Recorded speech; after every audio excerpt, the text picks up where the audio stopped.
Welcome back, everyone, to Coffee Unlimited with J and D. We have an interesting topic this week. We are going to be talking about that viral Coldplay moment and what that moment says about leadership and integrity and trust. And I think, Danielle, it's probably safe to say everyone knows what we're talking about. But if not, we're talking about that moment where the CEO of Astronomer and his head of HR were caught on a Coldplay Kiss Cam. And the whole world blew up on this moment because it was a moment where two married people were caught in a relationship on a jumbotron at a concert. And now that image and the headlines have circled the world many times, and many people are talking about it. And so, Danielle, I'm curious, what was your first reaction when you saw the clip and read the headlines of this incident at the Coldplay concert? Well, thank you for that great introduction, Janelle. And I'm glad you kind of gave a recap of what we're going to be talking about. But I was just laughing right away from the beginning. When I saw that, I just thought, of course, head of HR. And I mean, it's just so hilarious that it would be the head of HR and the CEO.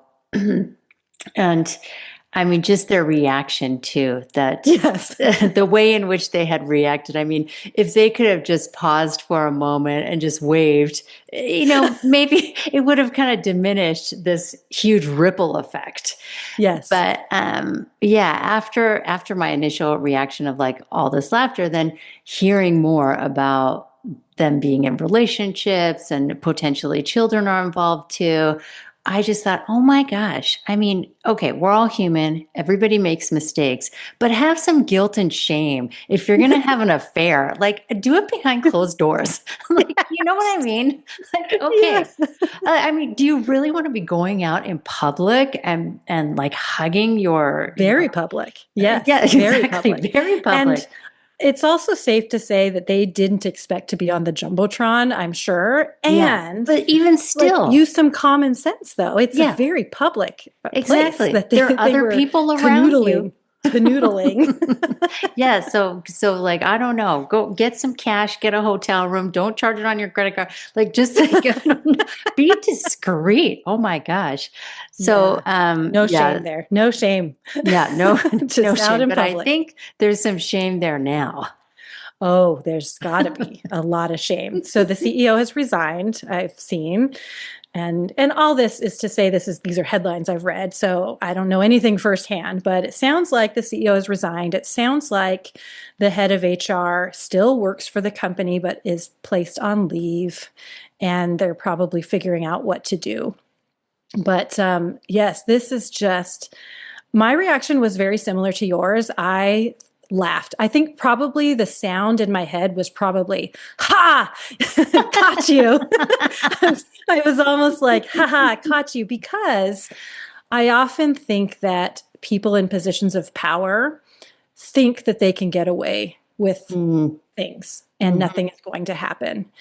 And so part of me finds a little bit of joy when people get knocked off their pedestal and they get to feel what it's like in the real world. Like there are consequences. There are consequences when you break rules, and the rules that you create, that you set as HR. Yes, as head of HR, you set the code of conduct for the organization, and I do think for sure this is going to follow them for the rest of their life. And unfortunately, there is fallout. There is the family involved, and like you said, there's kids. And after my initial reaction and the little kind of gloating that happened, I did then think about the families. Even them, I had a little bit of empathy for them, just a little. I also think that they are very they're very dumb to be doing that in public. But I had a little bit of empathy thinking about how this is going to follow them for the rest of their life, this mistake that they've made. And to your point, they are human. Everyone is human. No one is perfect. And sometimes you get caught.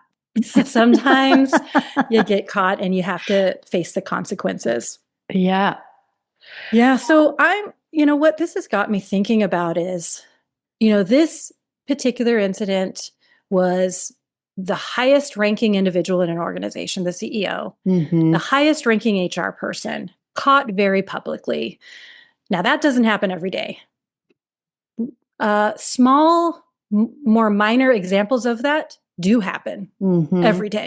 every day across the world in various organizations. There are minor infractions of ethics. And especially when you talk about relationships or emotions, that gets really tricky, because I think I can kind of see how when you're working in an organization, you get really close with people. You spend a lot of time. I think about this all the time. Carl, yesterday after work, he went hiking with one of his team members, and they did their one-on-one hiking, but it was Mm-hmm. after hours. I think they started hiking around 5:30, maybe came back around 7. And in my mind, when he first told me he was going hiking with his coworker, who is a man, that wasn't like another woman, but in my mind, I was like, well, you see him all day, every day. Like, do you have to spend your after hours with this person too? However, to Carl, this guy is not just a coworker. He's his actual friend. They've become very good friends, Mm-hmm. and they enjoy hanging out outside of work. And so you see this happen in the workplace all the time, where people become close personal friends. Mm-hmm. Danielle, you and I have become close personal friends, and we only met because we worked together. Right. And when you get relationships or feelings that start to arise, I completely understand how that happens. Mm-hmm. Then the question is, what do you do when that happens? And are we reacting differently because these were senior leaders? And if these were, lower level employees, would we feel differently about the situation?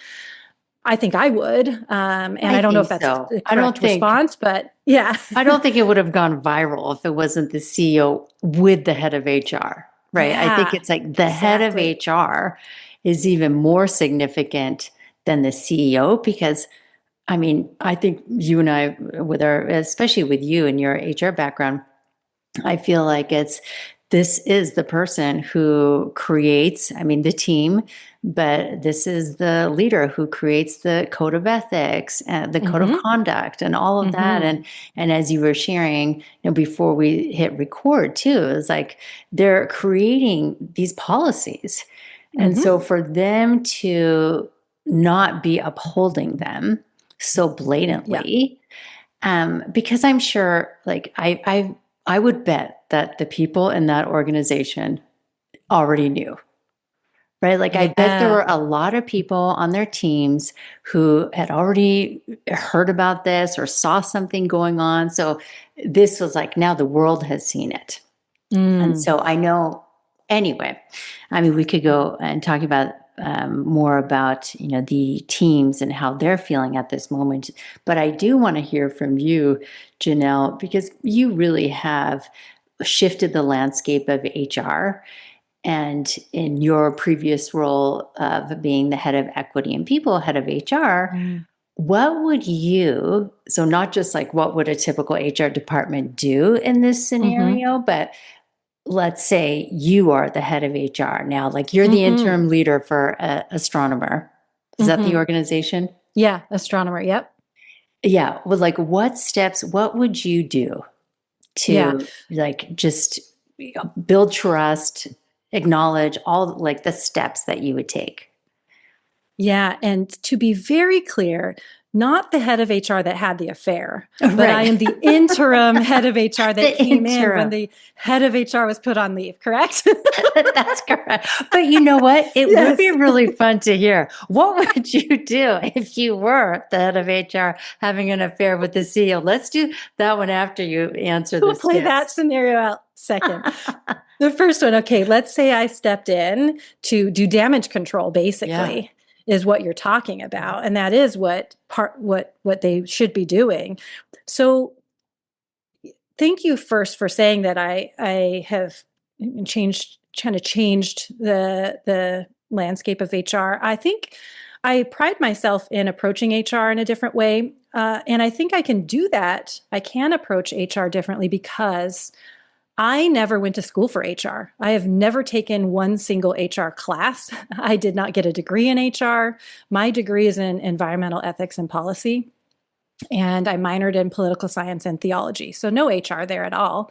I just happened to fall into HR early in my career and found that I could navigate and approach it in a different way that was very effective because as I've worked in the various departments of HR, because I didn't go to school for those topics, all I could do was assess the situation, ask questions, and solve challenges in whatever way made sense to me. And because I had a different background, I solved things differently than someone who had the quote unquote playbook of HR. So a typical playbook of HR in this situation would launch an investigation. There's these terms that are so HR. We're going to launch an investigation. And what that really means is they're going to get to the bottom of it and to understand what happened, how serious is this? And so you ask questions. And typical HR would be a very formal process. They'd probably even get lawyers involved to handle it in a very legal and appropriate way. What I would do first and foremost, and I learned this at Van City when we learned about restorative justice from a First Nations perspective here in Canada. We had some training. We brought in North Shore Restorative Justice Society to come and teach our HR team about a restorative justice approach, which is a First Nations Indigenous approach to solving, harm, crimes, whatever you want to call it, infractions. And so a restorative justice approach, first and foremost, the first thing they do is they identify who's been harmed and they make sure they are okay. So if you think about this, CEO, head of HR caught having an affair in a very public space. They are not the first people I would care about per se. I would think about the organization and the employees and what their reaction to this is and how, I guess, betrayed they might feel or hurt they might feel by this situation. As you said, Danielle, there's likely some people who knew. Likely people saw the writing on the wall. They saw the looks. They saw the glances. Maybe they even heard or they saw them outside of the workplace. And many people probably did not know. So they're hearing about it for the very first time on national television or in a meme. And so I would want to address the organization with some sort of statement, acknowledging what happened, acknowledging the shock of it, and assuring them that we would be looking into it and handling it appropriately. I would also be thinking about the families, and that's it's a little tricky because as HR of an organization, you're not responsible for an individual's families. Mm-hmm. And as you know, Danielle, many times we do care for families. Mm-hmm. We do it through benefits, extended benefits, support families. When there is a death, many organizations support the families. They go above and beyond to support the families. And so, I would consider what might we do for the families of these individuals? How might we support them? And then after people who have been harmed are taken care of and acknowledged first, then we try to repair the harm. That is a restorative justice approach. And so what does reparation look like in this?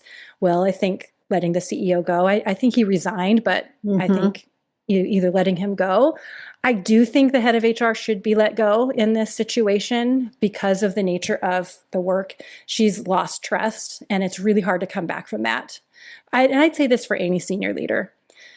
If you've lost trust with your team, it's a very uphill battle as a senior leader to regain trust. And when you are the head of the department that is responsible for upholding the code of conduct, upholding the values of an organization, the culture of the organization, and you do something this egregious and in public like this, well, one, it questions your decision making, your leadership in the moment, your situational leadership. Right. If you think that it's okay to be snuggling up in public with when you're married and someone else is married and you work for each other and you're senior leaders, if you think that's a good idea, then I would really question your ability to lead any team, really.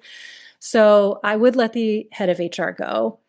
And then when you choose who to follow up those leaders, you make darn sure that you're picking people with high integrity, that are trustworthy, and then you make sure you create systems in place so that if there's psychological safety in the organization to report anything that someone might see so that this doesn't happen again. And if someone is being, whether it's bullied, harassed, there's inappropriate relationships, or anything that is against the code of conduct, and someone sees something, they should be able to report it. And you can imagine if you were an employee of Astronomer and you thought something was happening between your CEO and head of HR, it would be really hard to know who to go to in that situation. Because all roads lead to them, and you would worry for your job security. So every organization needs to have a system in place, like a whistleblower protocol, so that people are completely safe to report things that they feel are inappropriate, and they could be handled in a good, fair way. And anonymously, right? Anonymously and protected. Yeah, exactly. Yeah. Oh boy. You said that, yeah, you hope that she gets let go or she resigns. I mean, I would hope that she would resign. Yes. I think that if there's any way to build trust, perhaps not with this organization, but in the future, to just own it, be transparent. And I'm sure there's multiple sides to her story, his story, and all of that. Yeah.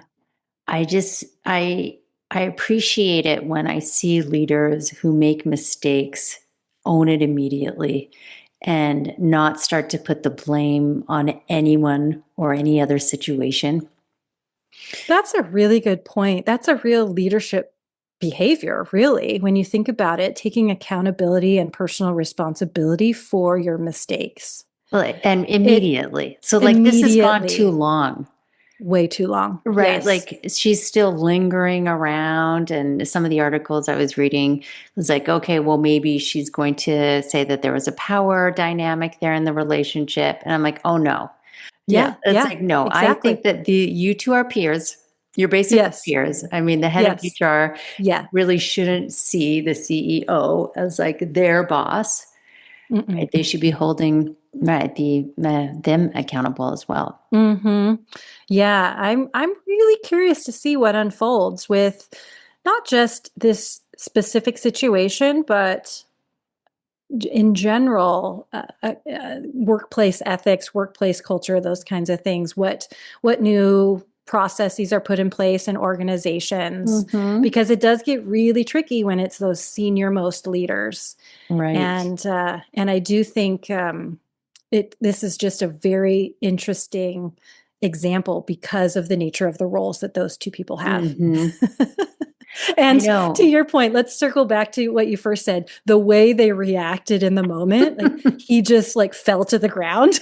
I mean, they I think it's seem so like funny that was his solution. They're 5 years old. Like if the guy I was dating fell to the ground, I'd be like, not hot. It's over. Oh my gosh. I've yes. lost What did all I ever respect. see in you? You are not cool under pressure. I know, exactly. But I think about, feelings do arise, right? People spend a lot of time together. And I think what I would have liked to see in a leader, if something like that were to occur, which we know it does, it occurs, constantly. Yeah. Through all different levels.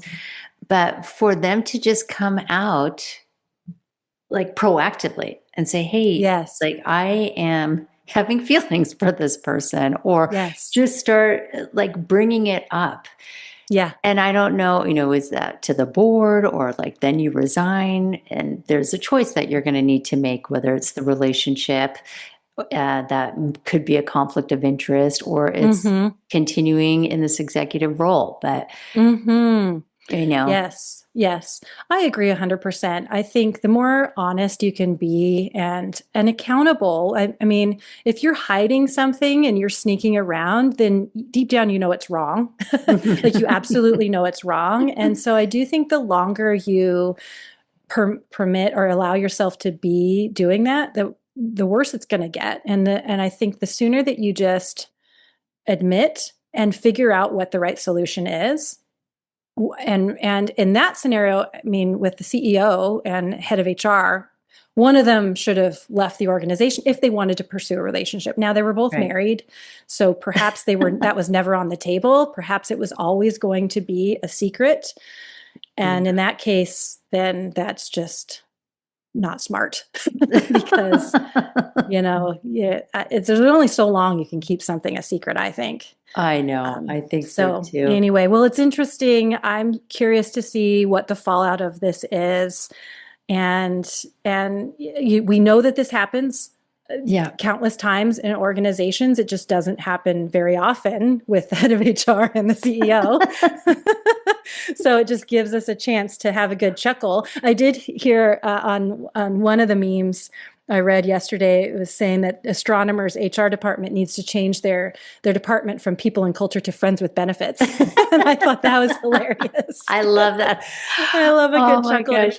We can laugh about this. Yes. Unfortunately, it is at their expense.